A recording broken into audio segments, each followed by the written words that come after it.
Alkisah pada zaman dahulu kala, ada seorang putri bernama Dayang Sumbi. Putri dari Raja Sungging Perbangkara ini dikenal memiliki kecantikan yang luar biasa. Banyak dari bangsawan dan raja-raja lain yang terpesona dengan kecantikan Dayang Sumbi dan ingin meminangnya. Karena persaingan dalam memperebutkan Dayang Sumbi, akibatnya banyak dari raja-raja tersebut yang akhirnya saling berperang. Dayang Sumbi pun sedih mengetahui hal ini. Dia tidak ingin ada korban jiwa hanya karena memperebutkan dirinya.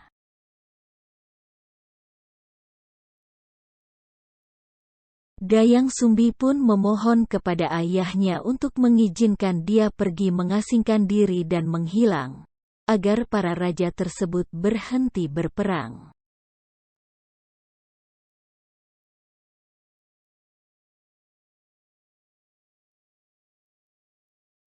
Sang ayah mengabulkan keinginan tersebut, dan memberikan seekor anjing bernama Tumang yang ditugaskan untuk menjaga Dayang Sumbi di pengasingannya. Dalam pengasingan, Dayang Sumbi suka sekali menenun kain. Suatu hari, alat tenun Dayang Sumbi jatuh. Karena rasa malas, Dayang Sumbi pun berujar, "Siapa yang mau mengambilkan alat tenun tersebut? Jika laki-laki akan kujadikan suami, jika perempuan akan kujadikan saudara."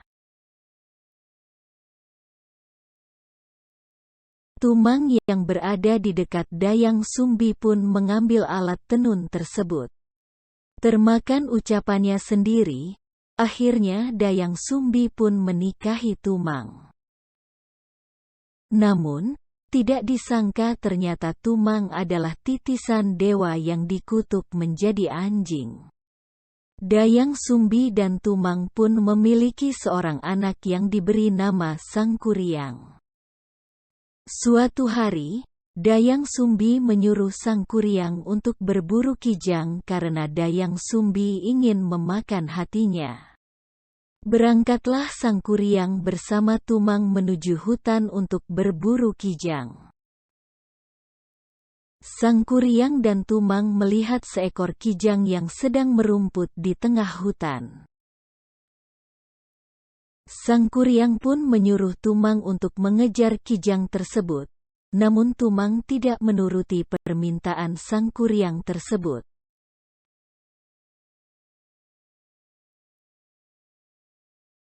Sangkuriang sangat jengkel kepada Tumang dan akhirnya malah membunuh anjing itu dan mengambil hatinya untuk diberikan kepada Dayang Sumbi.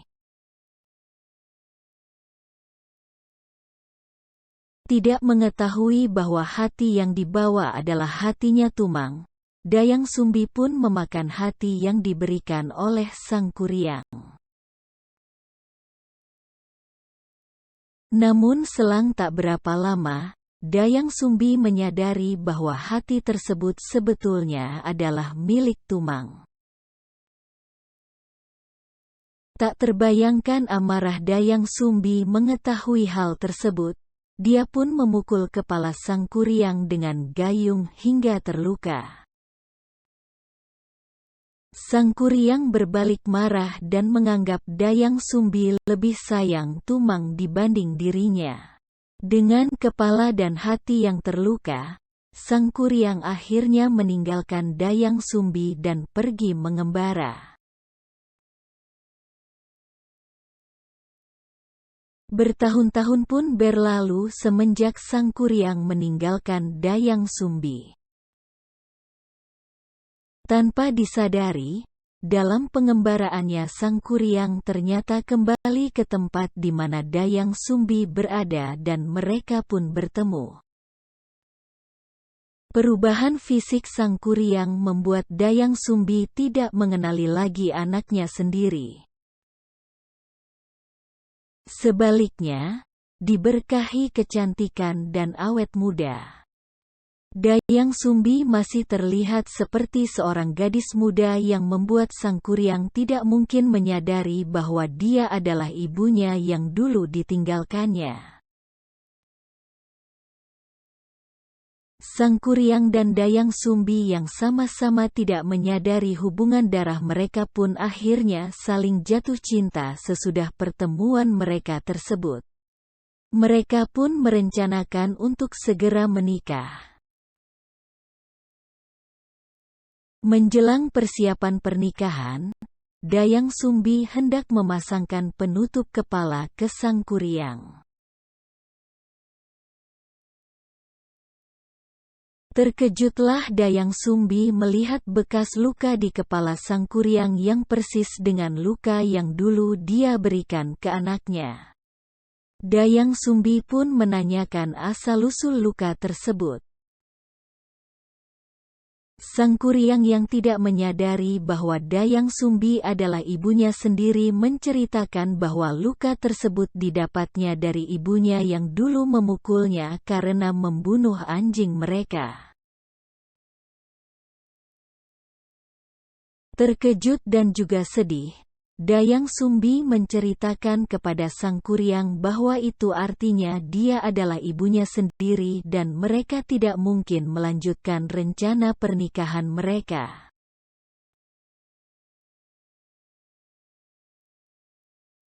Sang Kuryang yang sudah dibutakan oleh cinta dan nafsu menganggap Dayang Sumbi hanya mengarang cerita tersebut karena sesungguhnya dia tidak mau dinikahi oleh Sang Kuryang. Apapun perkataan Dayang Sumbi untuk meyakinkan Sang Kuryang tidak digubrisnya.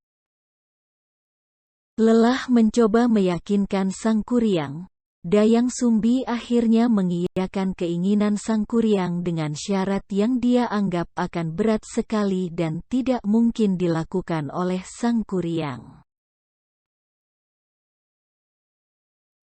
Dayang Sumbi meminta Sang Kuryang untuk membuat danau dari Sungai Citarum dan sebuah perahu besar yang akan berada di danau tersebut.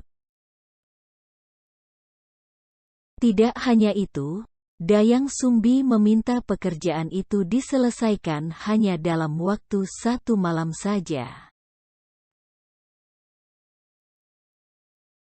Tak disangka, Sang Kuryang menyanggupi permintaan tersebut. Berbekal kesaktiannya, Sang Kuryang memanggil para jin dan makhluk halus untuk membantunya melakukan pekerjaan tersebut. Pekerjaan yang diminta oleh Dayang Sumbi sudah mau selesai sedangkan fajar masih lama. Panik melihat betapa cepatnya Sang Kuryang bekerja bersama jin dan makhluk halus, Dayang Sumbi memaksa ayam jantan untuk segera berkokok meskipun hari belum pagi. Mendengar ayam berkokok, para jin dan makhluk halus lari ketakutan karena menganggap hari sudah pagi. Kaburnya jin dan makhluk halus membuat Sang Kuryang tidak mungkin menyelesaikan pekerjaan yang tersisa. Dengan rasa marah dia pun menghancurkan bendungan yang hampir jadi dan juga perahu yang sedang dibuatnya. Perahu yang ditendang oleh Sang Kuryang lah yang akhirnya menjadi Gunung Tangkuban Perahu yang berada di Bandung. Sang Kuryang semakin murka mengetahui bahwa Dayang Sumbi sudah memaksa ayam berkokok meskipun hari belum pagi. Dia mengejar Dayang Sumbi, namun Dayang Sumbi menghilang ke dalam hutan di bukit yang sekarang dikenal sebagai Gunung Putri.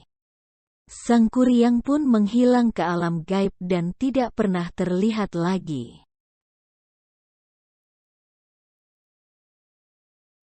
Pesan yang bisa diajarkan kepada anak adalah untuk selalu bersikap jujur, karena kebohongan Sang Kuryang yang membunuh Tumang dan berkata bahwa hati yang diberikan ke Dayang Sumbi adalah hati Kijang. Mengakibatkan hubungan mereka sebagai ibu dan anak menjadi jauh dan tidak pernah bisa pulih kembali seperti sedia kala. Jangan lupa subscribe, like dan komen untuk mendapatkan cerita selanjutnya.